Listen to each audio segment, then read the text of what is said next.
Est-ce qu'on est la meilleure tribune du championnat ? Mais oui, je veux dire qu'on est la meilleure tribune du championnat. Mon cher Sacha pour la dernière de l'année, je l'ai bien dit en plus. Bravo. Qu'est-ce qui s'est passé avec la Fabrique Violette ? Ouais, la Fabrique Violette qui nous donne les infos sur la préformation à chaque fois. Et ben c'est la fin de l'année, c'est l'été, donc c'est les tournois, les fameux tournois qui sentent bon la bière, la saucisse et les frites, mais aussi le foot, puisqu'on avait la réserve des féminines déjà qui a remporté la coupe Occitanie. Vous avez pu le voir en story de la feuille de match. Ouais, d'ailleurs. j'espère Voilà. que vous avez suivi, mais c'est quand même quelque chose d'assez exceptionnel.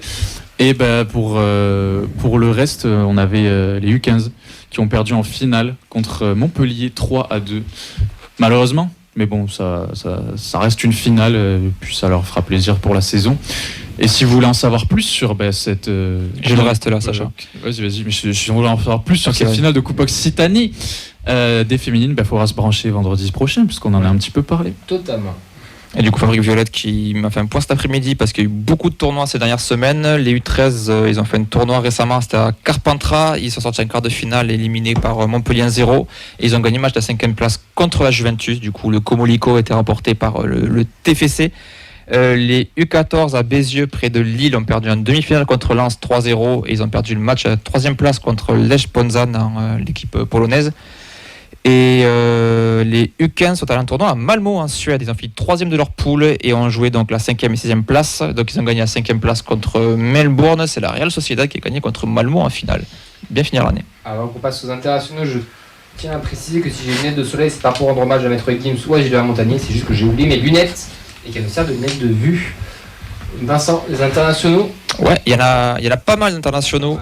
On va commencer avec Aron Donum avec la Norvège pour les qualifications Coupe du Monde. Victoire 3-0 contre l'Italie et 1-0 contre l'Estonie. Il a disputé les 2 matchs sur le banc. Sa meilleure action, c'est d'avoir transporté Haaland sur... C'est quoi qu'il a... Une sorte de truc dans les aéroports là. Oui, les espèces de véhicules, voilà.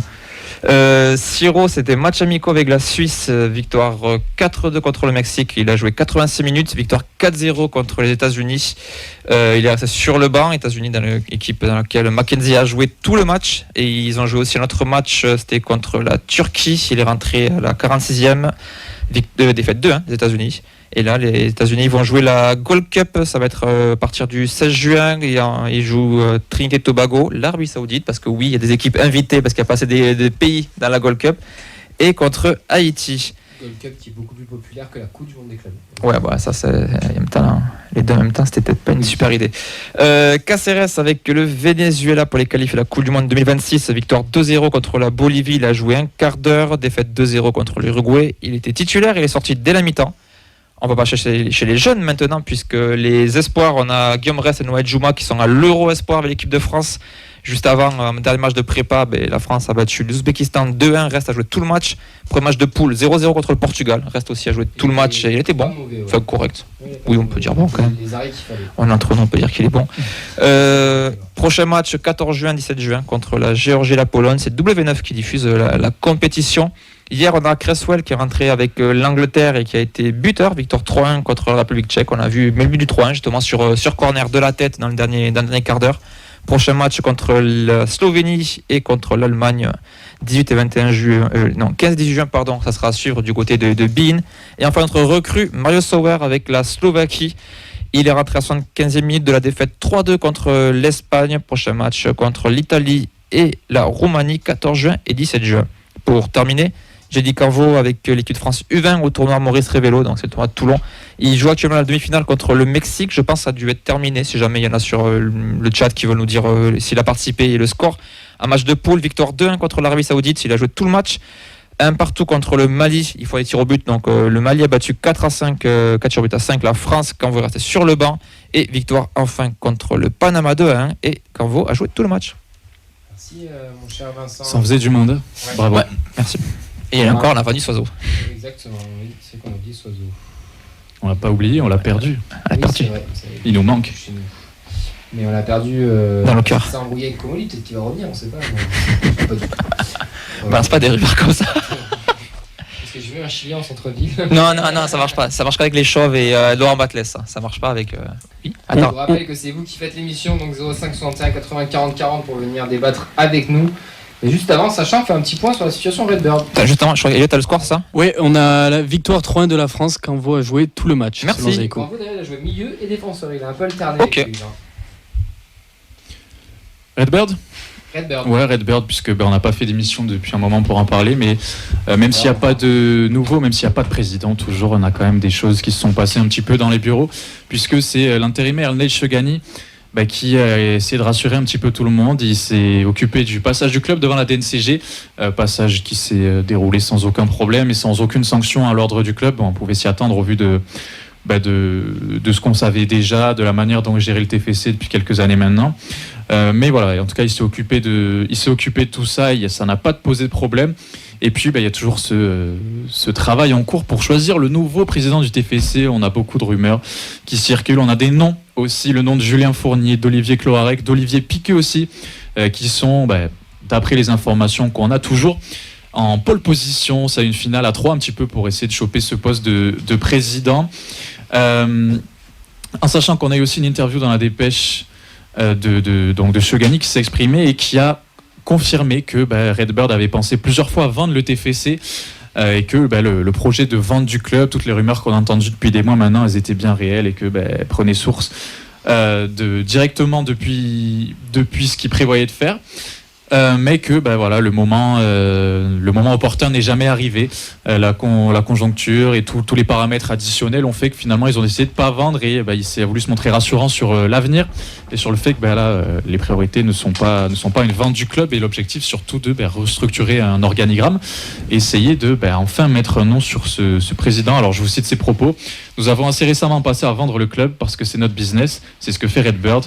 Notre investissement à Toulouse a été un grand succès, mais nous comprenons que c'est un club avec beaucoup de potentiel, un atout, et ce ne serait pas vraiment le bon moment de le vendre. Voilà.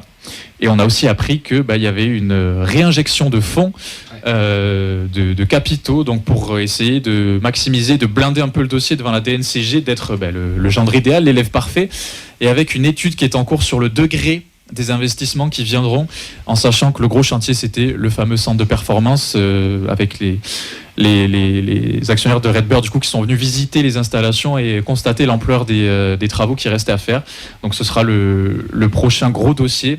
Et puis dans cette interview, ça a aussi été l'occasion de partager un petit peu l'avis et les craintes de Redbird sur les droits TV, sur l'avenir du foot français. Et ils ont réaffirmé l'ambition du club de jouer les places européennes année après année, d'être régulier à ces places-là.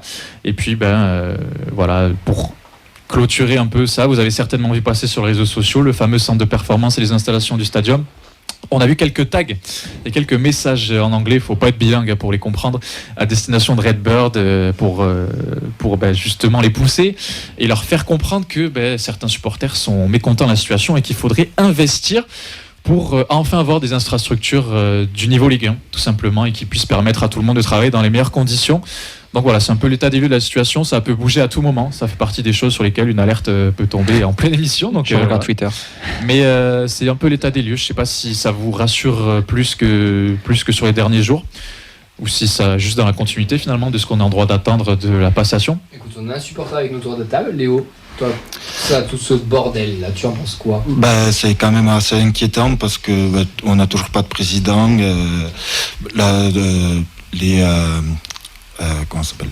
La reprise, normalement, ça reprend début juillet, déjà dans 2 semaines. Pour l'instant, on est dans le flou complet.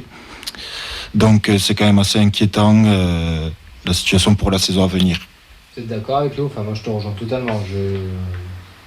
On nous a promis un président, on va être honnête avec vous, on a préparé l'émission en se disant on fait pas le mardi, on fera le vendredi parce que d'ici vendredi on aura un président qui devrait être nommé d'après les dires de Redbird.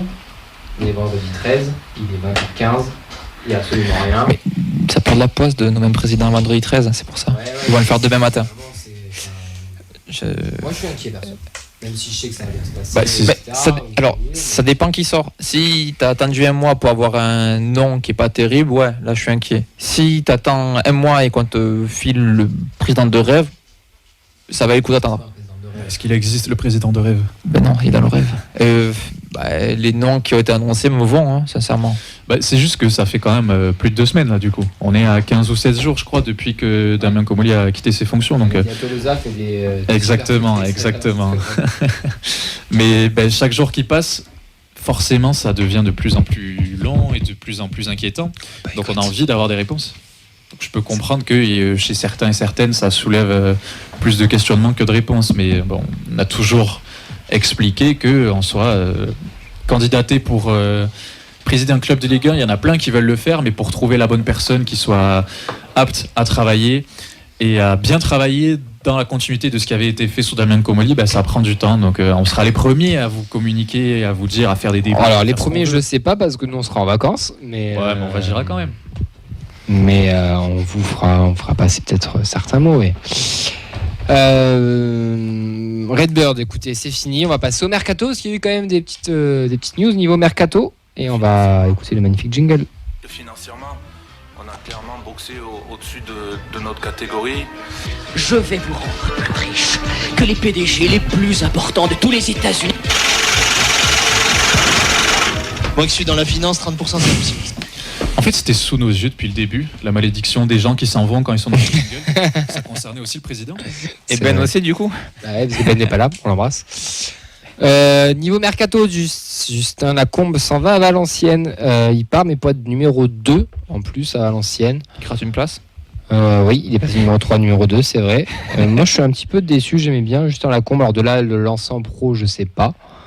Mais pour l'avoir vu en N3, c'était quand même, à l'époque, c'était quand même pas trop mal. Il était quand même parti pour voir le rôle du Marc Vidal du club, quoi. Ah, totalement. Donc, si il est encore jeune, tu as envie de jouer. Oui. Il aurait 25 ans, tu proposes un poste de numéro 3, ça vaut le coup. Mais il a 20 ans, 21. Non, il a 20 plus, je crois. Ouais, oui, mais il est encore jeune, quoi. T'ambitionnes encore d'avoir du temps de jeu ailleurs. Oui. L'avenir pour lui à Toulouse, en tout cas, il était dans la hiérarchie, il était assez loin, ça semble un peu bouché devant lui. Ouais. Et on a des jeunes, encore plus jeunes que lui, qui poussent derrière. Donc il est un peu dans l'entre-deux générationnel où c'est lui qui paie les pots cassés de le bon centre de formation toulousain sur les gardiens. Alerte Pichounite, warning partout. Enzo Fati vient de signer pro. Enzo Fati, qui était l'attaquant des U19 de mémoire, avec 12 buts cette saison, vient de signer son premier contrat pro. C'est une très bonne nouvelle parce que c'est un très bon joueur de 19 ans, de 18 ans, mais ne le cramons pas trop vite, tous ceux qui le voient déjà titulaire et nous faire remporter la Coupe d'Europe, calmez-vous. Mais en tout cas, c'est une bonne nouvelle. On continue de faire signer nos jeunes. On aura toujours nos 50% ou nos 25% de pitchoun dans l'effectif. Ça ne veut pas dire qu'ils vont jouer, mais ils seront présents dans l'effectif pro. Et on apprend aussi que Rafik Messali a prolongé son contrat. Ensuite, il n'est pas là pour honorer le journal des prêtés, mais on va les citer à sa place. Alex Dominguez, Ibrahim Sissoko, César Gelabert et le faisant d'or de la saison 2024, Saïd Amoulic, sont de retour en prêt. Ouais. Il nous tarde l'attaque Sissoko, Amoulic, Babika. À Tarbes pour le premier match amical. Coucou Rémi. Il va falloir se mouiller la nuque. À mon avis. Mais ça c'est une question pour le débat. Est-ce qu'ils doivent jouer le match? Parce que vu les internationaux qu'on a, tu sais, ce premier amical, ils seront pas là. Donc il faudra de l'effectif. J'espère être sous si je vois ça. Il y aura des jeunes. Je pense qu'il y aura Miguel et Maurice ont plus de chance de jouer qu'Amoulic à ce match-là, sincèrement. C'est clair. Allez hop. Il n'a pas tort en vrai. C'est malheureux, mais on a un peu un ton, je trouve, sur ces dernières années pour faire des prêts qui sont à chaque fois cataclysmiques. On envoie des joueurs, ils sont censés gratter du temps de jeu, progresser loin du club parce que chez nous, fait un peu. Il y en a plein qui jouent pas. Mais en fait, t'en as qu'un seul parent qui fonctionne. Du coup, oui, t'as eu Begraoui il y a 2 ans, Skita l'an dernier, et cette année, t'as Gelabert. Mais 1 sur 5 ou 6 à chaque fois, c'est quand même. C'est pas terrible. C'est pas bon, c'est pas ouf. Non. T'as suivi un peu les prêtés, Léo? Non, j'ai pas trop suivi. Je te conseille la magnifique rubrique de Clément tous les mardis qui est exceptionnelle. Il faut avoir du deuxième degré, un peu d'humour, parce que sinon tu pètes un plomb, mais. Les filles aussi, on a parlé des filles, on fera le bilan la semaine prochaine. On a fait le bilan, il sera diffusé la semaine prochaine. Il y a eu des départs, on en a parlé avec le coach et les joueuses. Nivine Ali Abdallah qui s'en va, Marine Genet qui s'en va et Sonia Romiga aussi qui s'en va. Je vous laisserai découvrir où elles vont et pourquoi. On vous spoil pas. Rendez-vous vendredi 20.